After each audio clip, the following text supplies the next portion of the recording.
بسم الله الرحمن الرحيم. ده ان شاء الله يعتبر اول فيديو في الكورس بتاعنا، كورس صيانة الحاسب الآلي. طبعا الفيديو اللي فات احنا اتكلمنا، كانت مقدمة عن الكورس والحاجات اللي احنا المفروض هندرسها في الكورس ده ونبقى فاهمينها، بداية من اول استلام الجهاز من العميل لغاية ما بتسلموا الجهاز بتاعه سليم مفيهوش اي مشاكل والدنيا معاه تمام. اول حاجة، انا فرضا مثلا لسه بتعلم جديد المهنة. طيب انا واقف في محل او واقف في شركة، ان كانت صغيرة او كبيرة او اي حاجة، عميل ودخل عليا يقول لي مثلا اللاب بتاعي مش شغال او ان الكيسة بتاعته مش شغالة. هو مش فني ان هو يقدر يقول لك العيب فين، لا، انت المفروض بخبرتك انت تمسك الكيسة اول ما بتشغلها، انت بتبقى عارف العيب الاساسي ايه من الاول خالص. طيب انت بتستلم منه الجهاز، انت المفروض اول حاجة بتعملها في الكيسة دي، طبعا احنا بنفتح الجنب بتاعها. يعني انا هشغل فيديو دلوقتي واوريكم ايه اللي هيتم.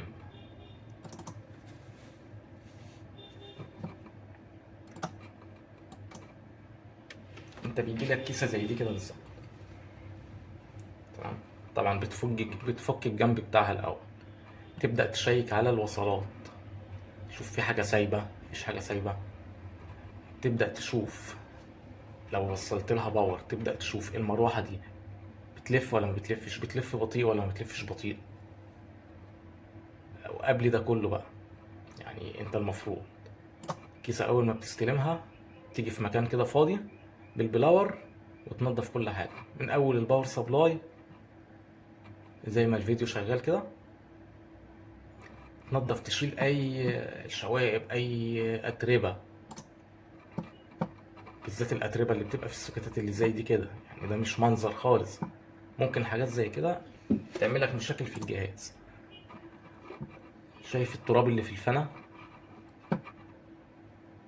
طبعا ده كده غلط، ده كده يعوق حركة المروحة نفسها، يعوق عملية التبريد اللي بتبقى تحت البروسيسور.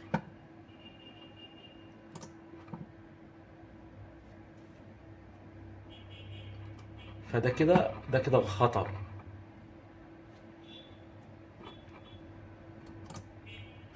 طبعا الأتربة اللي زي كده مع الوقت تعمل مشاكل، تعمل مشاكل في تهنيج، تخلي الجهاز معاك مش مستقر، يعمل مشاكل معاك كتيرة جدا. فطبعا اللي احنا بنعمله، احنا بنمسكه كده بالبلاور ننضفه،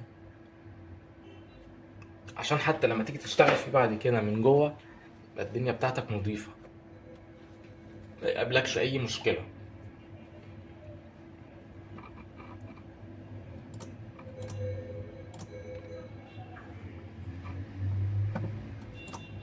دي كده البداية بتاعت استلام اي جهاز كمبيوتر من عميل. يعني ده الصح، يعني دي الطريقة الصح اللي اشتغلنا بيها على طول، والحمد لله بنسلم العميل الجهاز بتاعه ما بيجيش يشتكي تاني بعد كده. طيب احنا نضفنا الجهاز وخلينا 10/10، شيرنا فيه الأتربة كلها اللي بتبقى عليه، في البوردة، على المروحة، في الكروت اللي زي كده. بنشيل أي تراب، طبعا ما بنفكش رامات، احنا بنخلي الرامات زي ما هي كده وننضف عليها. ده كده فيديو التنظيف اللي هو المفروض أول حالة أنت بتعملها في الجهاز اللي أنت بيجيلك. تاني حاجة، انت بتوصل الجهاز عندك. طبعا انت بيبقى عندك الستاند الخاص بالصيانة، طبعا الشاشة، الكيبورد، الماوس، الكلام ده كله، تبدأ توصل الجهاز بتاعك. طيب ممكن توصل الجهاز بتاعك تلاقي الجهاز بيعمل صفارة وما يشتغلش، صفارة زي دي كده، تلاقي المروحة ما بتدورش او بتدور تقطيع. شايفين الدوران ده؟ سامع الصوت؟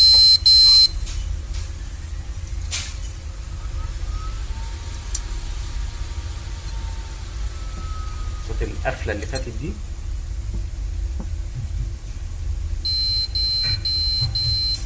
ركزوا في الصوت ده كويس عشان الصوت ده هيقابلكوا كتير او في اغلبيه الاجهزه اللي هتجيلكوا صيانه. الصوت ده بسبب الرامات، مش بروسيسور ولا كروت راكبه في البورده. الصوت ده كله بيبقى بسبب الرامات، غير كده مفيش. البروسيسور نفسه ملوش عيوب. يعني انا 20 سنة في الصيانة، انا ما قابلنيش نهائي ان بروسيسور صدر منه عيب او ان بروسيسور اتحرق او اغلبية المشاكل بتبقى في الفانة اللي بتبقى على البروسيسور، التبريد اللي ما بينها وما بين البروسيسور، المعجون بيبقى لا اما نشف او مفيش معجون، او ان الرجول بتاعة المروحة ما بتبقاش راكبة كويس، او بيبقى فيه رجل من دول سايبة، فبيبقى فيه فراغ ما بينها وما بين البروسيسور. فالفراغ ده بيعمل سخونية شديدة جدا، تلاقي المروحة ما بتلف السريعة كده، تلاقيها بتلف بطيء زي الحركة دي كده. دي كده المروحة تبقى فيها مشكلة، تعمل لك مشاكل كتيرة في الجهاز. انت ممكن تقيد الجهاز تستنى دقيقة واحدة او نص دقيقة وتلاقيه قفل منك باور. درجة الحرارة بتخلي الجهاز يقفل اوتوماتيك عشان ما تحرقش البروسيسور وما تحرقش اي قطع حواليه. فانت لو لقيت كده، دي اول حاجة تغيرها، لان المراوح اللي زي كده لو حتى نضفتها بالاقاي او اي سبراي تنظيف او بنزين او مع الوقت هتعمل مشاكل. فالافضل لما يجيلك كيسة فيها مشكلة في المروحة ما تفكرش تصلحها، شيلها غيرها وركب تاني. هتشيلها وتنضف تحت البروسيسور حلو، حتة فوطة ببنزين، بنزين ابيض تجيبه من محلات الحدايد والبويات. البنزين ده اللي بيبقى في الصيانة، مفيش حاجة اسمها تينر، مفيش حاجة اسمها بنزين من البنزينة، لا، بيبقى بنزين ابيض نقي 100%. ده اللي بتستخدمه في الصيانة، ما بتستخدمش غيره. آمن على الأجهزة الكهربائية، وآمن على القطع والشبايات والمقاومات والمكثفات اللي في البوردة كلها. ما بيحصلش منه أي مشاكل وما بيصدرش منه أي مشاكل. الحاجات دي كلها متجربة وشغالين بيها على طول وما بيحصلش فيها مشاكل الحمد لله. فزي ما قلت وهعيد تاني، مشكلة مروحة غير على طول، ما تغير ما تصلحش، سوري، ما تصلحش مروحة، تغيرها في على طول. طيب، جينا سمعنا الصوت ده. طيب هننضف الرامات، هنخلع الرامات من مكانها. دي كده بوردة برضو، دي مكان الرامات اهو. طبعا احنا هنروح هنفك الرامات كلها اللي راكبة. هنفتح اللوك ده، نفتحه على اخره ونشيل الرامات. هرجع بس هنا كده، بنك الرامات ده او سوكت الرامات ده، السوكت ده لازم يتنضف. السوكت ده بيتنضف بايه؟ فرشة صغيرة، فرشة ناعمة،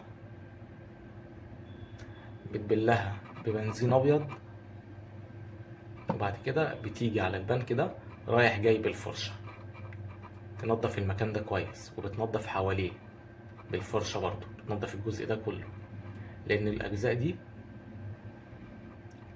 المقاومات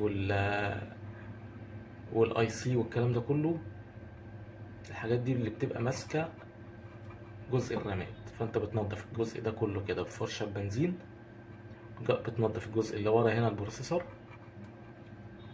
بتنضف بنك الرامات ده حلو قوي، عشان خاطر لو البنات اللي هنا اللي جوه فيها حاجة مرطبة، فيها مثلا حاجة فيها تراب، فيها حاجة مصدية تعوق تلامس الرامة مع جزء من أي بنة جوه هنا، فطبعا هتخلي الرامة مش واصلة بنسبة 100%.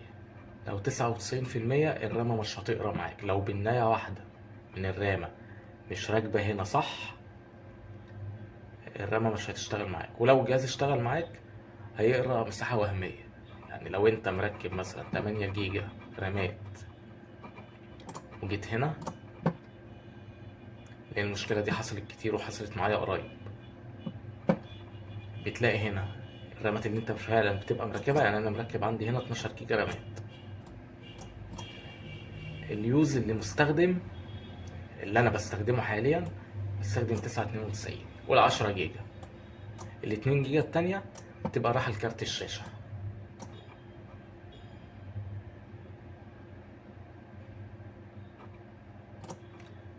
المشكلة بقى اللي حصلت قبل كده معايا ان الجهاز لما انا نضفت الرامات دي كانت قارية معايا عادي 12 جيجا، لكن اللي كان مستخدم هنا مكانش مكتوب 10 جيجا، للأسف كان مكتوب 3 جيجا.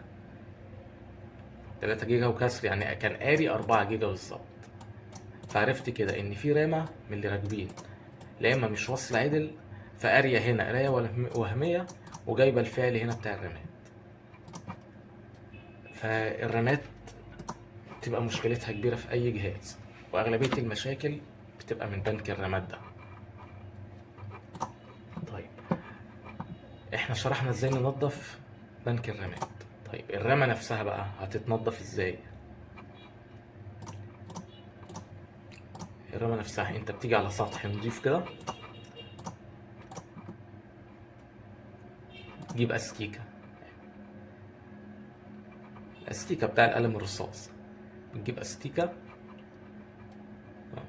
قبليها انت بتنضف بفرشة طبعا مش بمنديل، بفرشة بتمشي على البنات دي كلها كده، فرشة بنزين. لما اتكلم بفرشة انا بتكلم بتبقى الفرشة مبلولة بنزين، بيبقى معاك علبة صغيرة كده فيها بنزين، يا دوبك بتبل فيها الفرشة وبتمشي على البنات دي كلها كده بتنضفها. بعد ما بتنضفها والبنزين بيطير من عليها تجيب أستيكة، وخلي بالك عشان ما تجيش هنا على المقاومات الصغيرة اللي بتبقى هنا كده والايسيهات دي وان انت تطير منها حاجة. انت بتعملها بحرص، بيبقى الحركة كلها بتبقى على البنات بس. طيب احنا بنستخدم استيكة ليه؟ اغلبية البنات، يعني البنات اللي هنا دي، يعني الرمة دي شكلها نضيف، شكلها جديدة لسه ما اتهنتش. الرمات التانية اللي بتبقى عاملة فيها مشاكل بتلاقي البنات دي بتبقى سودة، بتبقى مجنزرة، وفي بنات بتبقى يعني نضيفة شوية وتلاقي مثلا اللي هنا دول فيهم مشاكل. فانت الاول انت بتطهر بالبنزين والفرشة. الاستيكة بقى دي بتشيل لو في رطوبة، لو في صدى، لو في اي شوائب او اي جنزرة على البنات دي كلها كده، بتشيلها فعلا، بتخليها اكنها زيرو لسه. يعني بتخليها فعلا كده، بيرجع لك اللون الجولد بتاعها ده كده زي ما انتوا شايفين كده. بتنيك تنضف تنضف تنضف بالاستيكة لغاية ما البنات ترجع يعني للمستوى اللي انت حتى لما تبقى ماسك الرامة هتعرف اللي انت عملت فيها فرق عن قبل كده. ما تسيبش بناية فيها مشكلة.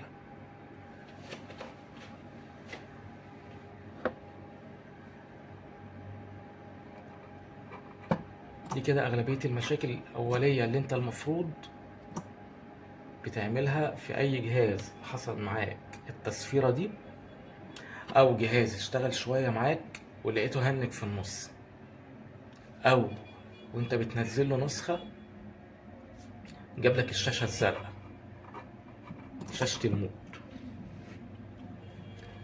هوريك صورتها.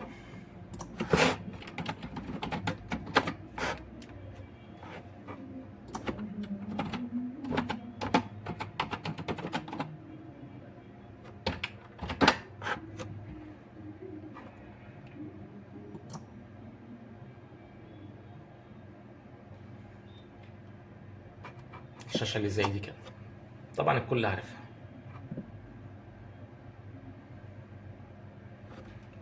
الشاشة اللي حضرتك شايفها دي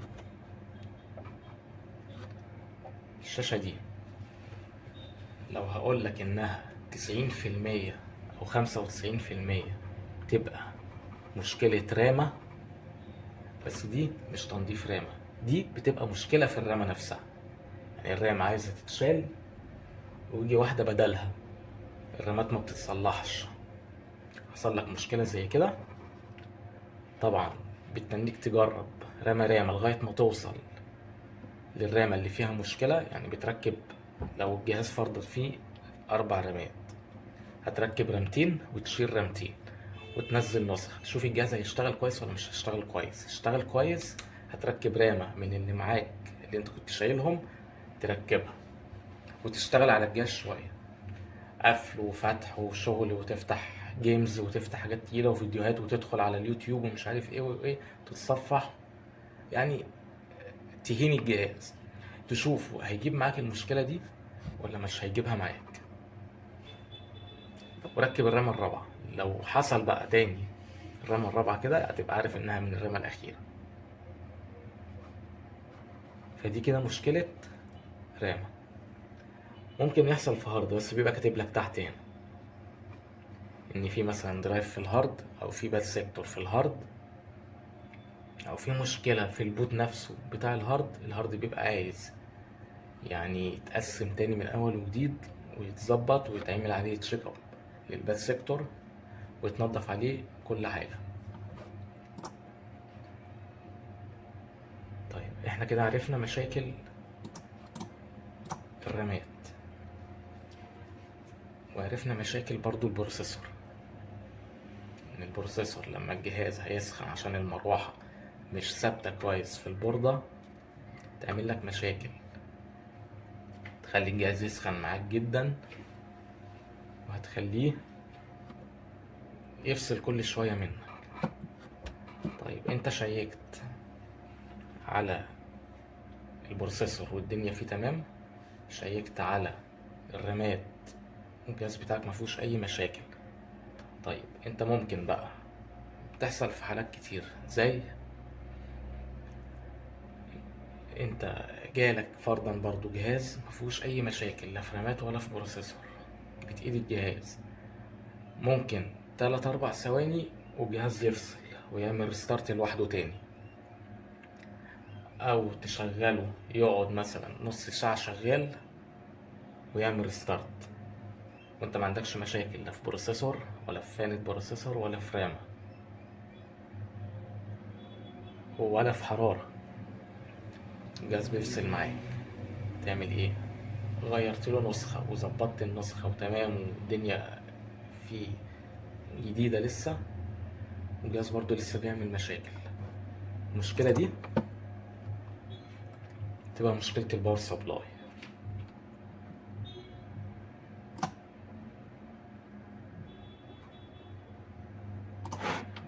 أقولك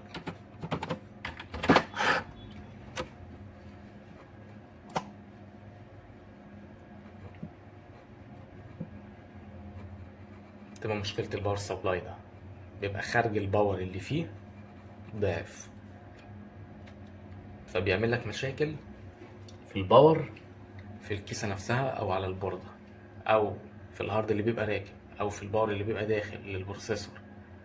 يعني عموما الباور اللي بيبقى داخل للبوردة مبيبقاش مظبوط، فيخلي الجهاز يرستر منك ويعمل معاك مشكلة. فلو حصلت معاك حاجة زي كده وانت مطمن ان كل حاجة عندك في الكيسة جوه شغالة تمام مفيهاش مشاكل، بتبقى بروسيسور، بيبقى باور سبلاي، تفكه وتجيب واحد جديد تركبه، وان شاء الله هيشتغل، مش هيعمل مشاكل معاك، بس هات حاجة نضيفة. في حالات تانية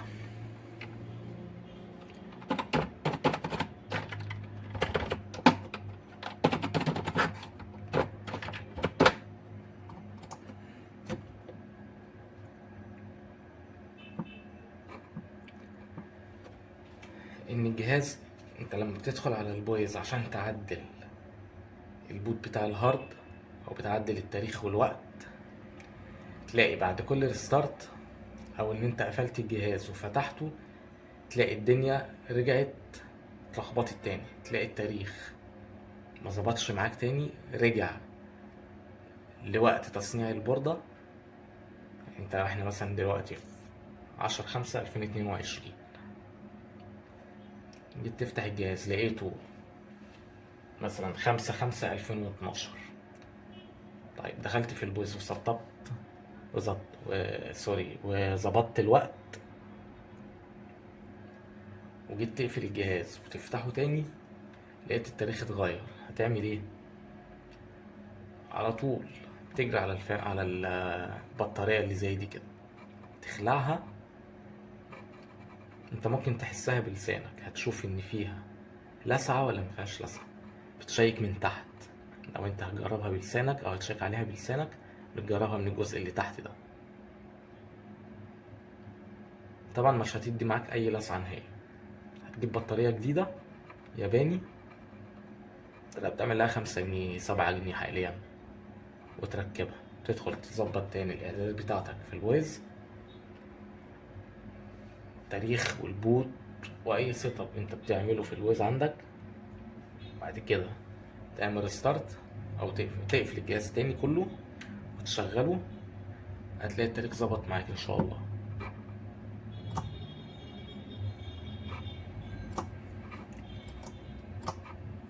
دي كده يعني المشاكل الاوليه اللي ممكن تقابلك قبل ما تدخل بقى ان انت تعمل بقى تشيك على الهارد، او اللي انت تدخل تسطب نسخة بقى على الجهاز. فالمراحل اللي فاتت دي انا بشرحها لك عشان خاطر 60% هتقابلك المشاكل دي، وما ينفعش ما تبقاش عارف سببها ايه او حلولها ايه. ده كده اخر الفيديو النهاردة، اللي بنختص شوية بالهاردوير وان انت تعرف المشاكل اللي ممكن تقابلك. في مشاكل كابلات، ممكن تلاقي هارد ما بيقراش، غير كابل الداتا. دلوقتي طبعا الكابلات كلها بقت ساتا، هتغير كابل الساتا وتشوف في مشكلة ولا مفيهوش مشكلة. ده لو هارد ما قراش. وبكده اكون انتهيت، وان شاء الله الدرس الجاي هيكون بقى عن ان انت تعمل الفلاشة الخاصة بالصيانة بتاعتك بكذا طريقة وكذا توزيعة صيانة في الاول، وندخل بعد كده في تسطيب النسخة. وقبل تسطيب النسخة ندخل الاول نشوف هننضف الهارد الاول ازاي. هنشوف ان احنا ما ينفعش ندخل على السي على طول كده نفرمطه، فرضا العميل عنده حاجات مهمة على الديسك توب، انت ما تعرفش اللي جاي لك ده مين. فاكيد لا اما هيبقى حاطط ملفات مهمة عنده على الديسك توب هنا، او ملفات مهمة في الداونلود زي دول كده، او لو هو شغال اكسل وبيسيف اوتوماتيك في الماي دوكيمنت تنزل له هنا.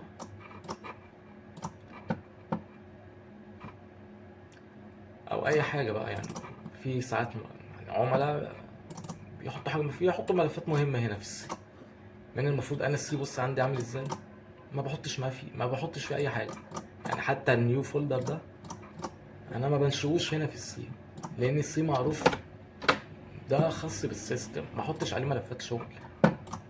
حتى انا اخر الديسكتوب، يعني اخر الديسكتوب والداونلود، بس عشان لو حصل حاجة في النسخة انا هعرف ادخل اخد الحاجات دي. حتى لو النسخة واقعة انا هعرف ادخل اخدها، وهوريك ان شاء الله في الدرس الجاي هنتصرف ازاي في الحاجات دي. شكرا، وفقكم الله، ونشوفكم الدرس الجاي ان شاء الله.